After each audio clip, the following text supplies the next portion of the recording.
Bismillahirrahmanirrahim. Bismillahirrahmanirrahim. Imam Ghazali itu menyebutkan 8 hal yang perlu diperhatikan oleh imam.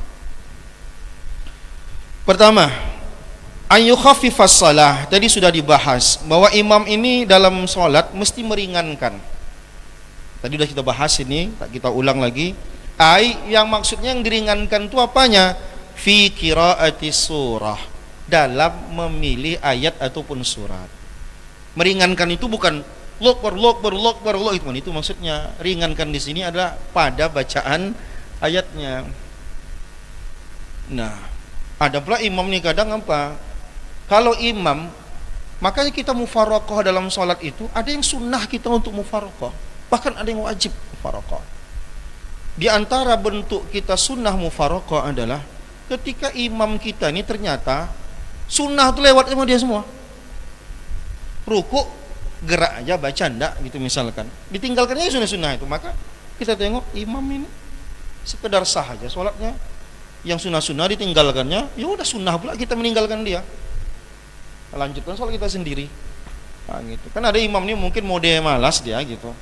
Kalau imamnya lagi mode malas ya, ya mungkin lagi tak mood segala macam, maka pakailah imam kedua gitu. Nah, jadi maksud ringan itu adalah tentang ayat. Wa in ruwiya annahu sallallahu alaihi wasallam qara'a fi zuhri bi tiwalil mufassal ila salasina ayat. Nabi itu walaupun Nabi sendiri pernah salat zuhur itu pakai ayat panjang. Tadi saya bilang kan zuhur itu tidak seperti yang panjang itu, mestinya kan di subuh. Sampai 30 ayat Nabi baca di zuhur. Panjang itu. Wa fil asri binifsi zalika. Nabi kalau baca asar itu setengah dari sekitar 15 ayat.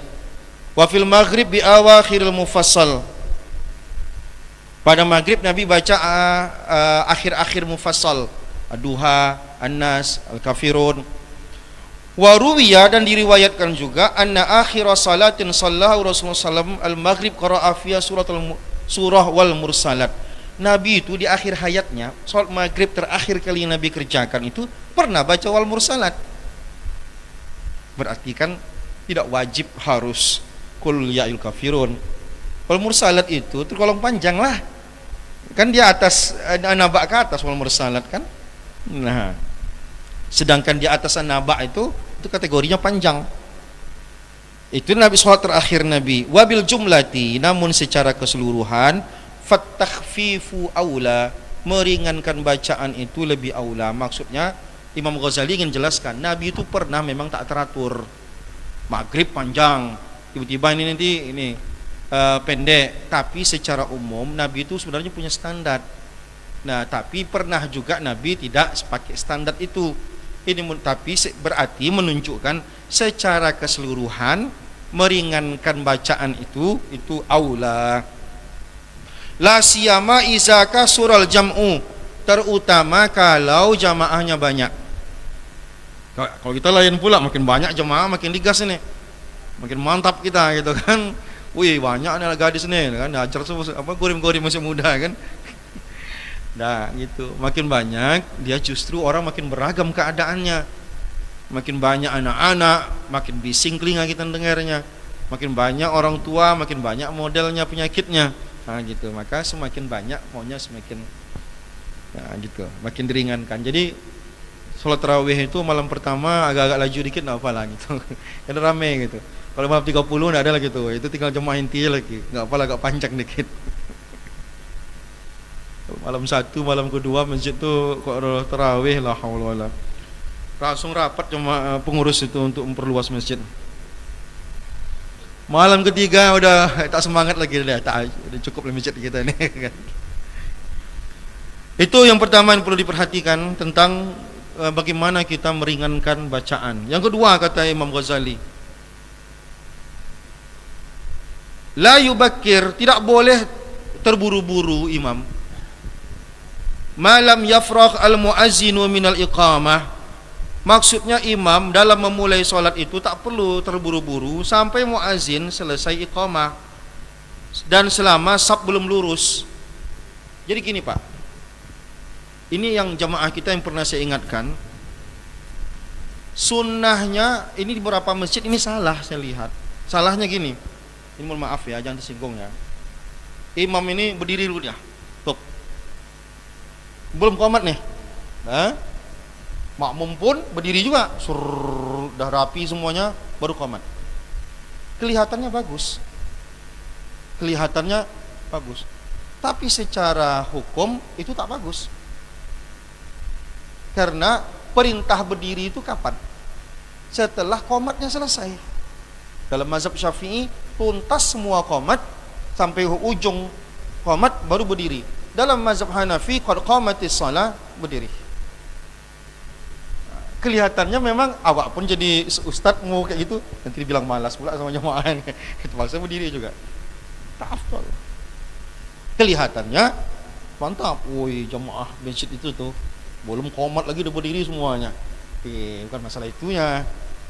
Untuk apa kalau seandainya kelihatannya, tapi dari segi kesempurnaan pahalanya dia nggak dapat kesempurnaan. Dan ingat, imam dan khatib disunnahkan terlambat datang dalam khutbah. Bapak pasti kan datang cepat kan? Karena takut dibilang malas sama pengurus. Padahal afdalnya yang disunnahkan cepat datang itu bukan imam sama khatib. Itu jamaah tuh. Makin afdal dia makin cepat. Imam dan khatib itu sunnahnya lambat datang. Injury time dia baru muncul. Bukan nongkrong di situ berzikir dia, enggak. Nah, masjid-masjid yang dekat ada ustaz-ustaz imam yang tinggal di masjid masih oke lah gitu kan, masih bisa dia duduk lo di kamar dia gitu. Tapi kalau kayak saya ini khotib Jumat lambat dikit, kasihan pula nih pengurusnya. Heboh ini mau belakang mana lah khotib. Takut nggak datang, ditelepon-teleponi terus ya. Tapi kan kita sekarang ini kan harus diperbaiki, afdolnya enggak kayak gitu. Atau buatkan rumah singgah untuk apanya imam khotibnya gitu. Nah, jadi maksud saya itu kadang ada yang menurut kita mantap, bagus, tapi dari segi keafdolannya malah tidak afdol. Nah gitu. Contoh aja yang baru saya sebutkan ini, tentang berdiri dulu baru qomat, tentang khotib datang terlalu cepat gitu. Nah, jadi imam ini jangan buru-buru sholat, selesaikan khotib muazzin qomat baru berdiri dia. Wa malam tastawi sufuf, dan saf belum lurus dia jangan mulai dulu. Kadang imamnya mau cepat, susah diatur kalian. Allahu Akbar. Karena jemaah ini gondok juga kita gitu kan. Dia nunggu mulai imamnya, dia sengaja nunggu imamnya mulai. Apalagi kalau tarawih kamu kampung itu. Nanti mau udah agak-agak mau rukuk baru berdiri dia. Kalau kita kan tak gitu, disuruh malah diberesin dulu. Pak, ujung sana Pak belum, isilah dulu Pak. Ini rapatkan dikit segala macam. Matikanlah HP kita, dikecilkan suaranya. Ya, selesai semua, ready semua baru Allahu Akbar. Di kita malah ya susah Pak di kita ini. Karena orang jemaah kita ini, sedangkan dia elok aja tak mau dia ke masjid. Apalagi kalau dimarah-marahi gitu. Makin enggak mau nanti dia ke masjid. Banyak ngatur imam tuh macam dia aja kata. Susah kita. Gitu. Apa urusan kau kata dia. Kan dah susah kita, apa jawaban kita lagi. Mau aja dia ke masjid, dah syukur kali kita gitu. Dah syukur kita dia mau dia ke masjid dah lah gitu. Apa mau bapak ya lah, yang penting bapak masuk surga. Fal yaltafit yaminan wa shimalan.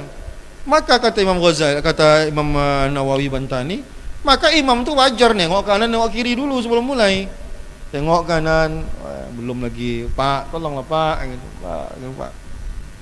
Luruskan dulu, maksudnya sapnya dia rapiin. Apalagi kok dia anur nih, kadang jamaah tu malas ke ujung sana gitu, sana masih kosong kan, numpuk di belakang nih Kata Ustaz Amin Yono kadang, Pak isi dulu Pak. Kalau kayak Ustaz Jemi, kayak Ustaz apa, kadang sungkan pula dia membilangkannya kan. Tapi kalau Ustaz Amin Yono kan dia lebih tua, dia berani dia, Pak isi dulu kanan, isi kiri kan. Kita pun kan di masyarakat ya perlu jaga-jaga perasaan juga. Karena jemaah kita ini ya itulah.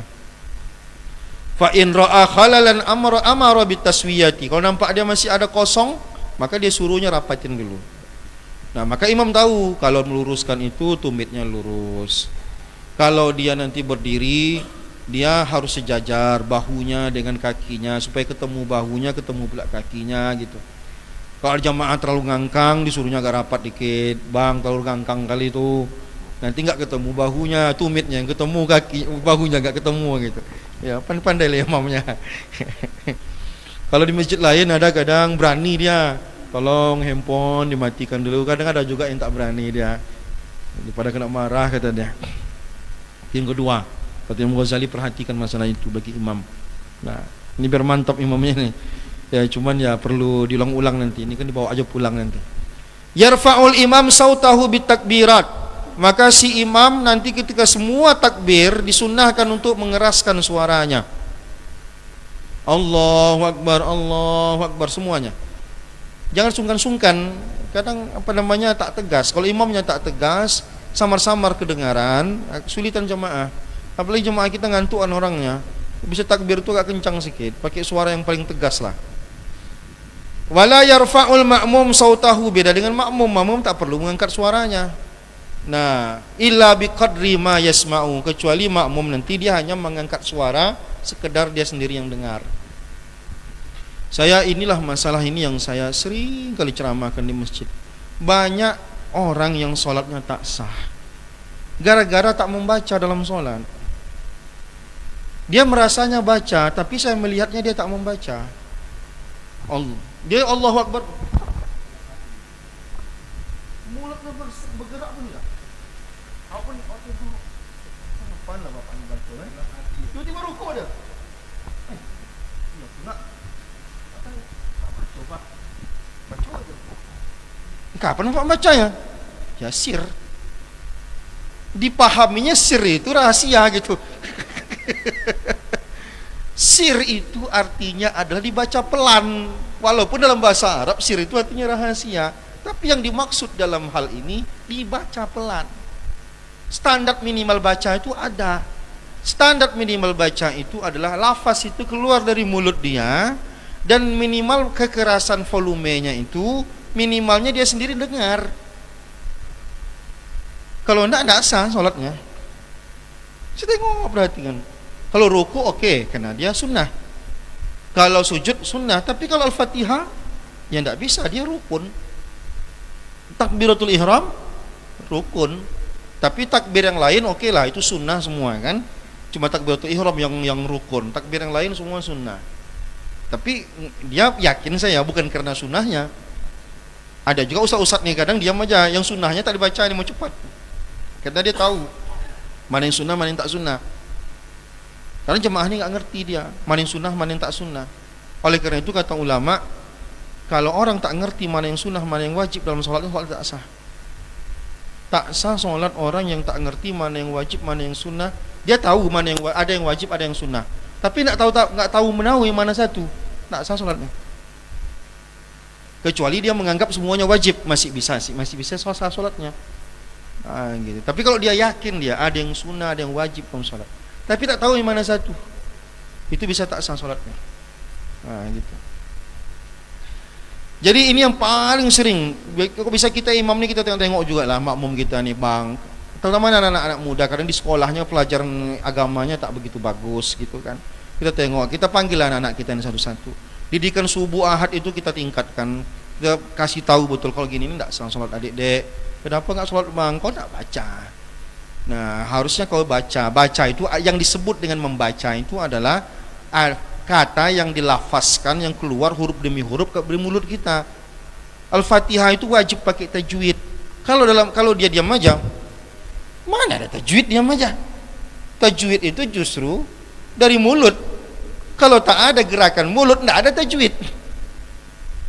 Cuma ustaz yang belajar tajwid, makharij huruf, mana ada makharij? Khatam pun 30 juz dia enggak ada satu pun keluar mulutnya, enggak membaca namanya dong. Eleng namanya tuh. Kita enggak boleh eleng sholat. Sholat itu harus dilafazkan, yang dilafazkan yang ada pahalanya. Yang tak dilafazkan itu tak bacaan namanya, tapi mengingat, mengenang. Oke. Sedangkan dalam sholat itu enggak boleh mengingat, mengenang. Dibaca bukan dikenang gitu. Ini yang paling.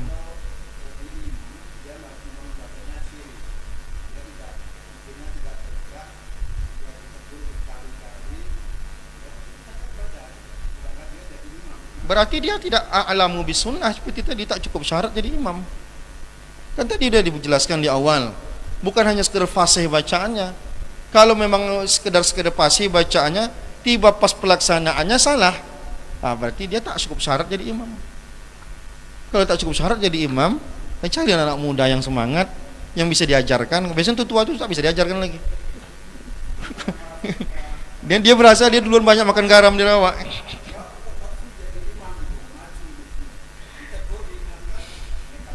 Makanya cumana ya. Imam ini kan bukan imam ini mestinya ya begini ya. Ada orang yang mungkin di waktu-waktu tertentu dia harus dilengser jadi imam. Kenapa? Ada yang lebih baik dari dia, bisa aja. Jangankan salah-salah seperti yang dijelaskan Ustadz tadi. Tiba-tiba muncul orang yang lebih baik daripada dia, maka bukan dia yang terbaik. Oke lah, selama 30 tahun dia yang paling terbaik di kampung itu. Tahun ke-31 tiba-tiba muncul orang yang lebih baik daripada dia. Jadi legowo aja, udahlah, aku udah tua dah. Udah muncul anak-anak muda yang kita sekolahkan itu balik kampung dia, bila dia jadi imam. Nah, itu normal-normal aja gitu tuh. Cuma di kampung kita itu nggak bisa. Nah, gitu. Yang ini yang jelaskan Ustaz tadi itu fatal. Jika kita tahu imam itu tak sah sholatnya, maka kita tak boleh jadi makmumnya. Ada tai di bajunya, dia tidak sadar, kita yang tahu. Gimana kita jadi imam sholat dia, makmum dia? Tidak boleh. Gitu. Paham maksudnya?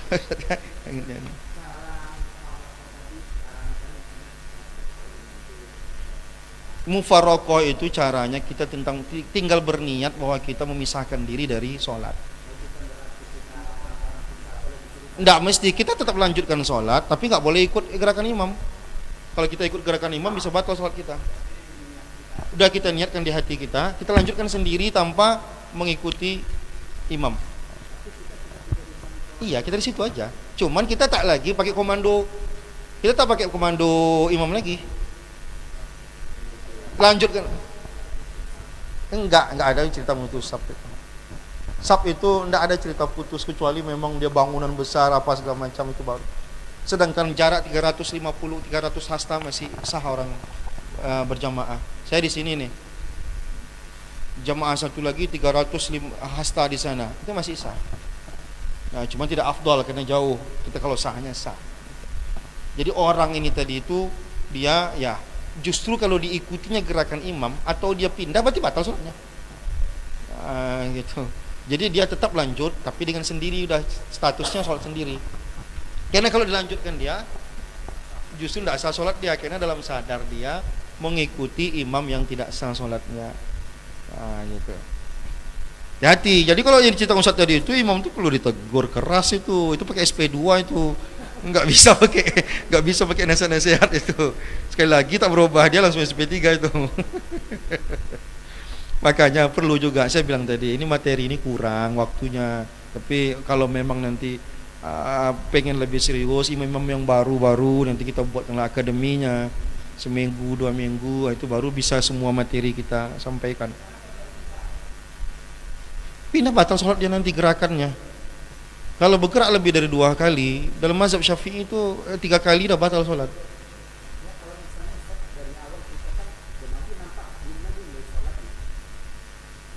Belum mulai sholat ya kita dari awal tak boleh ikut dia.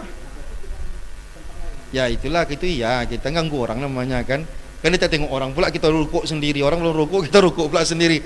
Yang saya pahami tadi itu kita di tengah-tengah sholat kita sadar jatuh tak cicak ke bajunya. Itu nampak kita taik di bajunya. Tadi tak nampak pula, sekarang baru nampak. Ya udahlah, sekarang kita mufarokohnya. Gitu. Yang arti mufarokoh itu adalah memisahkan di tengah-tengah sholat. Di tengah-tengah sholat kita berniat untuk sholat sendiri, tidak lagi ikut komando daripada imam. Bukan, kita misalkan rakaat ketiga nih kan, baru kita misalkan kita nih mau cepat, imamnya lama kali. Bismillahirrahmanirrahim. Mau cepat nih. Amin. Bismillahirrahmanirrahim. Yasin. Waduh. Awak mau cepat. Ya udah kita mufarokoh. Boleh mubah hukumnya. Tapi kita tak dapat pahala jamaah jadinya. Gitu. Paham maksudnya Ustaz? Di tengah-tengah sholat dia memisahkan diri dari jamaah. Ada yang hukumnya mubah, ada yang hukumnya sunnah, ada yang hukumnya wajib, ada yang hukumnya makruh, ada yang hukumnya tak sah. Sholat Jumat dia di bantainya mufaraqah mana sah? Karena Jumat tak sah dilaksanakan kecuali berjamaah. Gitu. Ada yang tadi haram hukumnya dia mufaraqah. Dalam mazhab Syafi'i kan kalau Jumat ini 40 orang. Dah, kalau mufaraqah dia tinggal 39. Gara-gara dia tak sah sama yang orang. Haram hukumnya dia mufaraqah begitu. Gitu. Tanpa ada alasan sama sekali. Boleh enggak dia mufaraqah? Mubah hukumnya, tidak ada masalah. Tapi khilaful aula, berarti dia tidak melakukan hal yang terbaik. Hal yang terbaik adalah dia melakukannya sampai selesai. Ustaz, tapi kalau imam tak mungkin mufaraqah kan, gawat lu kalau imam mufaraqah. Yang mufaraqah itu makmum. Kalau imam mufaraqah, ya Ustaz tidak usah bingung kan Ustaz imam. Nah, apa tadi? Wayanwil imam al-imamata liyanal al-fadlah. Ini juga yang sering saya ingatkan imam. Banyak imam lupa meniatkan diri sebagai imam dalam sholat. Kalau makmum tidak meniatkan diri sebagai makmum, maka sholatnya tidak sah. Kenapa? Karena cara sholat makmum dengan tidak makmum itu beda. Tapi kalau imam tidak meniatkan jadi imam, sah nggak sholatnya? Kalau dia tak meniatkan dari imam, ya masih sah sholatnya, tapi tak dapat pahala jamaah. Kan itu. Kasihan, maka saya katakan di awal, tidak ada orang puluhan tahun jadi imam tapi tak dapat pahala jamaah, karena dia tidak meniatkan diri sebagai imam dalam sholat. Justru sholat Jumat tidak meniatkan diri sebagai imam, tak sah sholat Jumat imamnya, karena dia tidak meniatkan diri sebagai imam, berarti dia tak berjamaah, maka sholat Jumatnya tidak sah. Kalau maghrib dia tidak meniatkan diri sebagai imam, maka sholat dia sah, cuma tak dapat pahala berjamaah. Jadi kasihan imamnya, berpuluh tahun jadi imam, duluan makmumnya masuk surga dari dia, gara-gara apa? Pengajian tak hadir imamnya. Terus saya bilang, kok bisa pengajian imamnya hadirlah, biar dia juga mungkin lupa, atau ada orang mungkin dulu dia fokusnya ngapal Quran aja gitu. Nah, jadi kalau Jumat karena tak sah. Kalau sholat Idul Fitri boleh nggak sendiri? Boleh, tidak ada masalah. Satu-satunya sholat yang wajib berjamaah yang tak sah kalau sendiri adalah Jumat. Maka imam wajib meniatkan diri jadi. Cuman imam ini kalau lupa di awal meniatkan diri jadi imam, dia boleh di tengah-tengah sholatnya meniatkan diri jadi imam. Kalau makmum tidak boleh. Paham maksudnya? Rakaat ketiga baru sadar dia, aku ini belum jadi. Tapi sholat Jumat harus dari awal dia jadi imam, meniat jadi imam. Ini maghrib contohnya, dari rakaat kedua baru sadar dia, tak pun niatkan jadi imam. Maka sejak itu dia meniatkan diri jadi imam, maka terhitunglah dia berjamaah dari itu. Kalau makmum di tengah-tengah sholat baru sadar, aku tak niatkan jadi makmum, ulang sholat dari awal lagi. Takbir dia ulang, takbiratul ihram lagi dia. Nah, itu dia. Kadang imamnya lupa dia, akhirnya apa? Tak berpahala berjamaah dia. Allahu Akbar. Yang keempat. Ini waktu kita udah mepet nih. Yusirru bi du'ail istiftah. Dia membaca, imam itu sir ketika baca doa iftitah, wa ta'awuz, dan membaca auzubillah. Dalam mazhab Syafi'i, auzubillah itu dibaca setiap rakaat. Dalam mazhab lain nanti minimal sekali saja cukup di rakaat pertama. Beda persepsinya. Yang mengatakan cukup sekali saja auzubillah karena menganggap dalam satu solat itu satu paket. Dia sekali aja baca ayatnya. Jadi semua ayat yang dibaca dalam solat itu dianggap sekali gitu. Kalau dalam mazhab Syafi'i, kenapa setiap rakaat baca ta'awuz? Karena dianggap rakaat pertama udah berhenti dia kan, rukuk, sujud, terpisah dia. Rakaat kedua baca ayat lagi, maka auzubillah lagi ya gitu. Tapi sir Kal mufarrid, seperti orang salat sendirian. Wal ma'mumu aidan, begitu juga si makmum juga bacanya sir. Wa yajharu bil fatihati was surati bimaddiha fi jami'i rak'atai subhi. Lalu imam itu menjaharkan Fatihah, baca ayat pada semua 2 rakaat pada salat subuh, wa awwalatail maghribi wal isya, dan 2 rakaat pertama salat maghrib dan isya. Kalau subuh dua-duanya kena cuma 2 rakaat dijaharkan. Ini sunnah hukumnya, tak dijaharkan pun sah salatnya.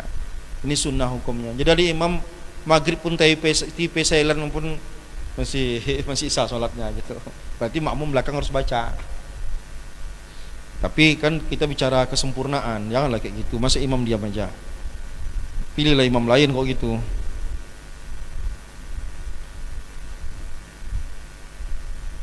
Lima, yaskutul imamu saktatan latifatan fis sirriyati akbal fatihati. Disunnahkan diam sebentar setelah baca Al-Fatihah, liyauda ay yarji'a ilaihi nafsahu. Setelah Al-Fatihah disunnahkan diam sebentar agar napasnya kembali. Wasaktatan tawilatan fil jahriyati, itu pada solat yang sir. Kalau pada solat jahar diamnya agak lama dikit. Kalau imam doa sir, solat sir, baca Al-Fatihah waladhdallin amin, diam dulu untuk memperbaiki nafas dia. Tapi kalau sholat jahar diamnya agak lama. Saya bilang tadi kan ada 4 diam imam berdiri itu. Khusus setelah amin itu agak lama dikit diamnya, seukuran makmum tuntas baca Al-Fatihah. Kan ada 4 kali tadi yang saya jelaskan. Ada juga ulama menjelaskan sampai 6 kali, 6 posisi. Nah, kalau 4 kali berarti kan setelah takbiratul ihram diharapkan makmum baca doa iftitah. Maka diam sebentar imamnya. Setelah waladhdallin itu sejenak aja diamnya. Setelah amin agak lama. Karena setelah amin, kenapa diam? Alasannya supaya makmum punya space waktu untuk baca Al-Fatihah. Maka dia agak lama sedikit.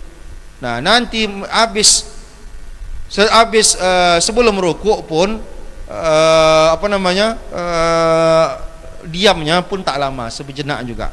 Jadi yang dua tadi itu agak lama, terutama Al-Fatihah itu agak lama, dia memberi kesempatan makmum baca Al-Fatihah. Karena dalam mazhab Syafi'i baik imam maupun makmum itu wajib baca Al-Fatihah. Nah, karena kalau imam mulai baca ayat, makmum tetap harus baca Al-Fatihah karena dia rukun. Nanti ada ulama lain mengatakan bacaan imam itu adalah bacaan makmum sehingga tak perlu makmum baca Al-Fatihah. Tapi dalam mazhab Syafi'i tidak. Imam khusus Al-Fatihah itu tidak bisa diwakilkan kepada imam. Maka imam baca, makmum pun harus membaca juga. Maka dikasih space waktu agak lama. Nah, wa yajharu biqaulihi amin, dan menjaharkan bacaan amin pada salat jahar, pada salat yang jahar maghrib, isya dan subuh. Wa kazalikal makmum juga disunahkan untuk menjaharkan. Oke. 5, kita tuh usah baca semua, nanti berarti asatis harus baca lagi sendiri supaya waktunya cukup ini sampai akhir. Yaskutul ini kok ke situ larinya. Yang ke 6 sekarang. La yazidu, tidak boleh lebih imam itu ala salasin fi tasbihatir ruku' was sujud. Tak boleh lebih dari 3 kali baca tasbih rukuk maupun sujud. Ini bedanya sendiri sama berjamaah. Kalau sendiri silakanlah.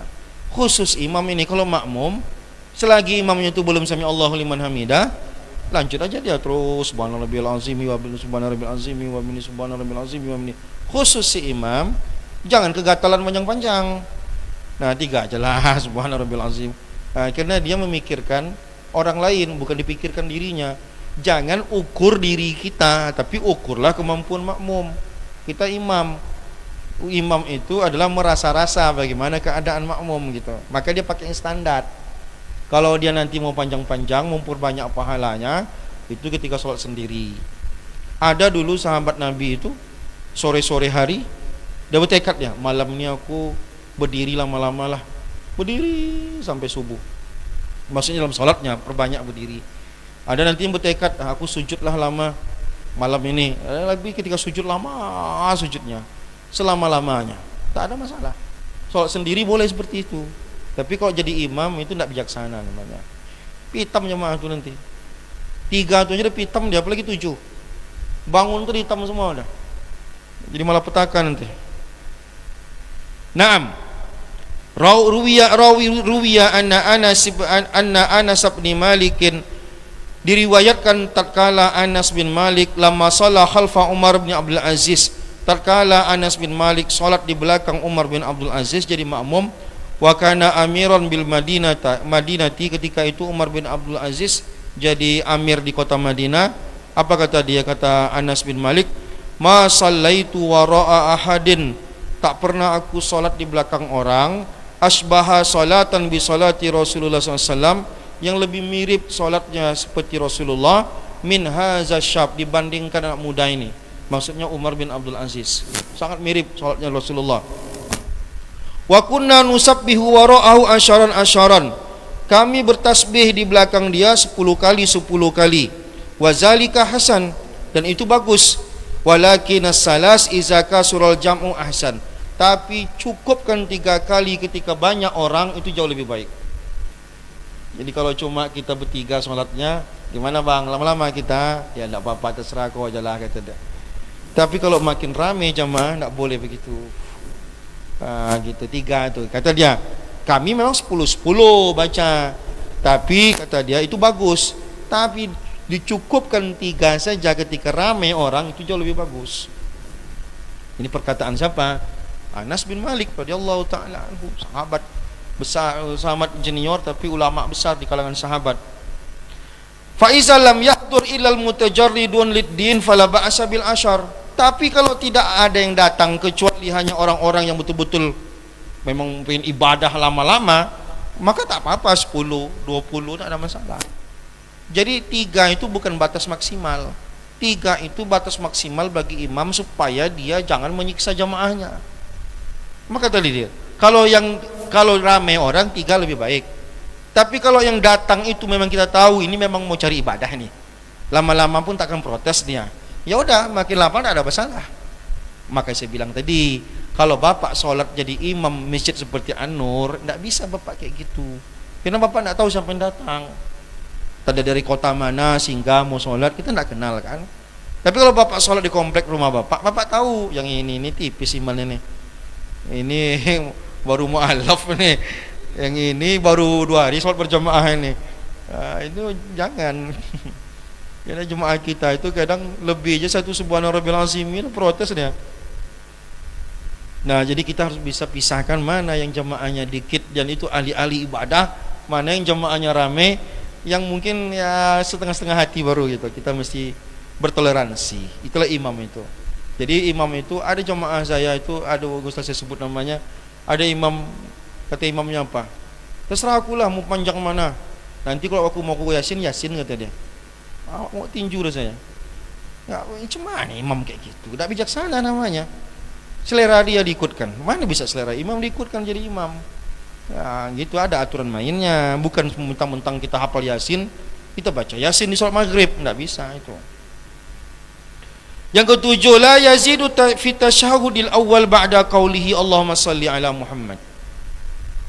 Bagi si imam, jangan lebih dari Allahumma salli ala Muhammad atau Allahumma salli ala Sayyidina Muhammad. Karena tak disunahkan juga baca wa ala ali Sayyidina Muhammad.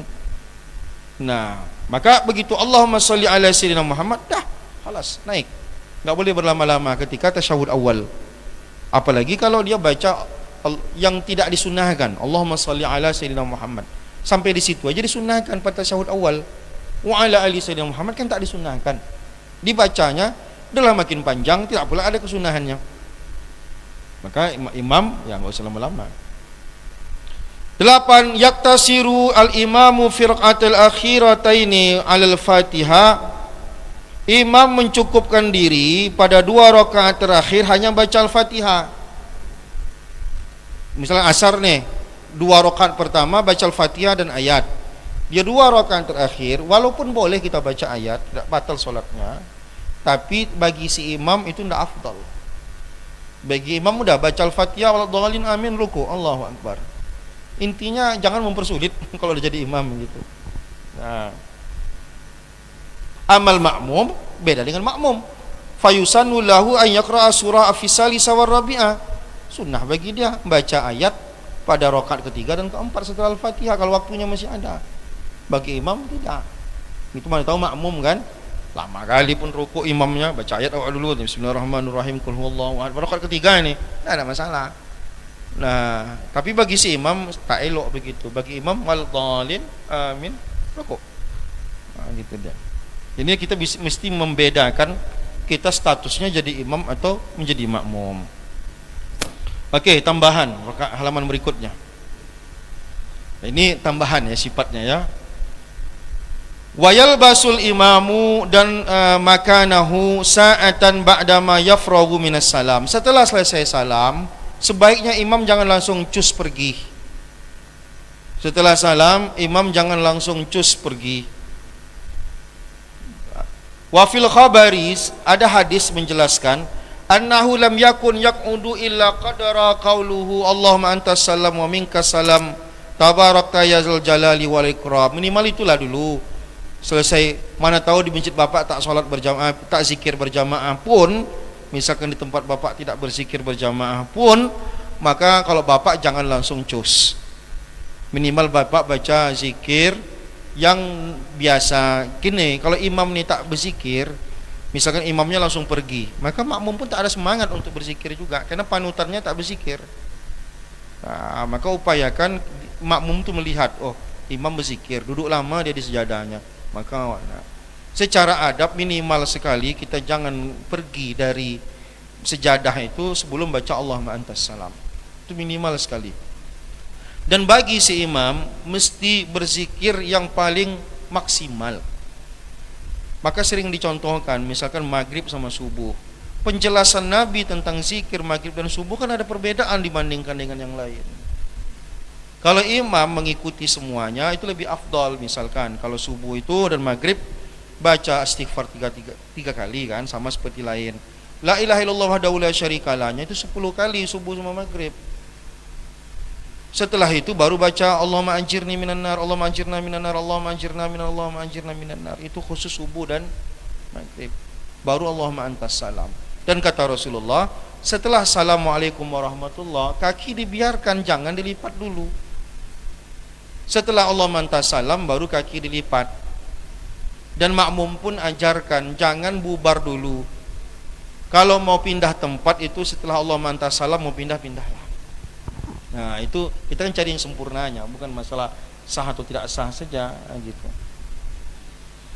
Wa qala Syekhul Islam biwajhihi walau makasa ba'da salati li zikrin wa du'ain fal afdal. Maka kalau dia diam setelah salat itu bagi si imam untuk berzikir dan berdoa itu lebih afdal. Nah, kalau masalah berjamaah tidak berjamaahnya itu urusan perdebatan lain. Mau berjamaah atau tidak berjamaah, sebaiknya imam walaupun tidak berjamaah sekalipun sebaiknya dia selesaikan zikirnya, selesaikan doanya. Siapa lagi mau dicontoh makmum kalau jamaahnya sendiri pun tidak berzikir, tidak berdoa.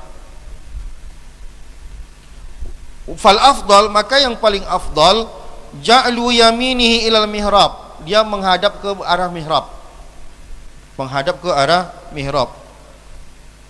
Maksudnya menghadap ke sebelah kanan. Wa yasarihi ilal ma'mumain lil iktida. Lil iktida rawahu Muslim ay fi ghairi masjidi sallallahu alaihi wasallam. Amma fayaj'alu yaminahu ilaihi ta'adduban ma'ahu sallallahu. Jadi sebenarnya bisa ke kiri, bisa ke kanan. Sebenarnya fungsi daripada memandang ke kanan atau ke kiri itu fungsi diantaranya adalah memberitahu makmum bahwa salat sudah selesai. Apalagi di zaman Nabi kan tidak pakai mic. Jadi di antara yang makmum itu tahu salat sudah selesai.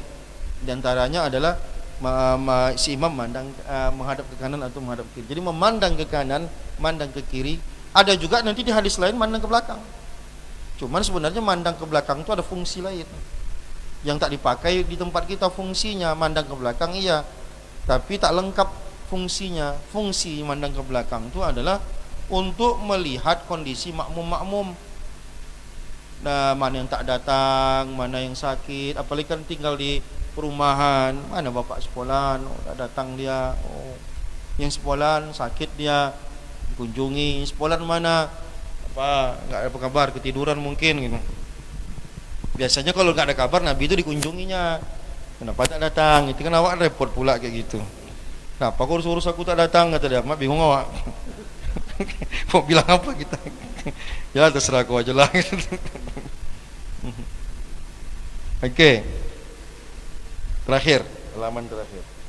Nanti mana yang tak terbaca sama saya, silakan Ustaz baca sendiri di rumah. Wayan soriful imamu, dan imam berpindah min makani salam, dari tempat salam, ila makanin akhar, ke tempat yang lain.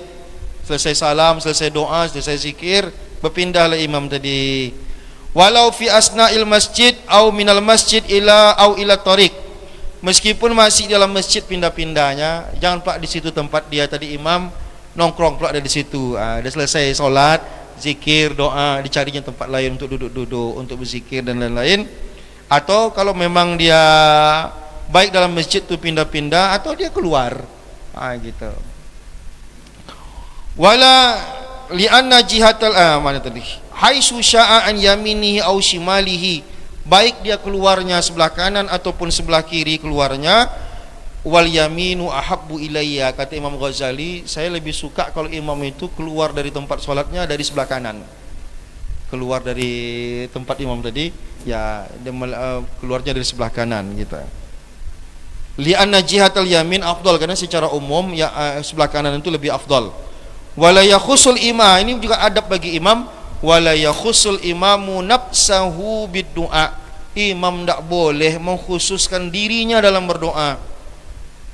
Misal kunut nih, Allahumma hdini fi man hadait, untuk dia aja jadi doa itu jadinya. Amin kata orang. Ya Allah tunjukkanlah aku ya Allah, aku.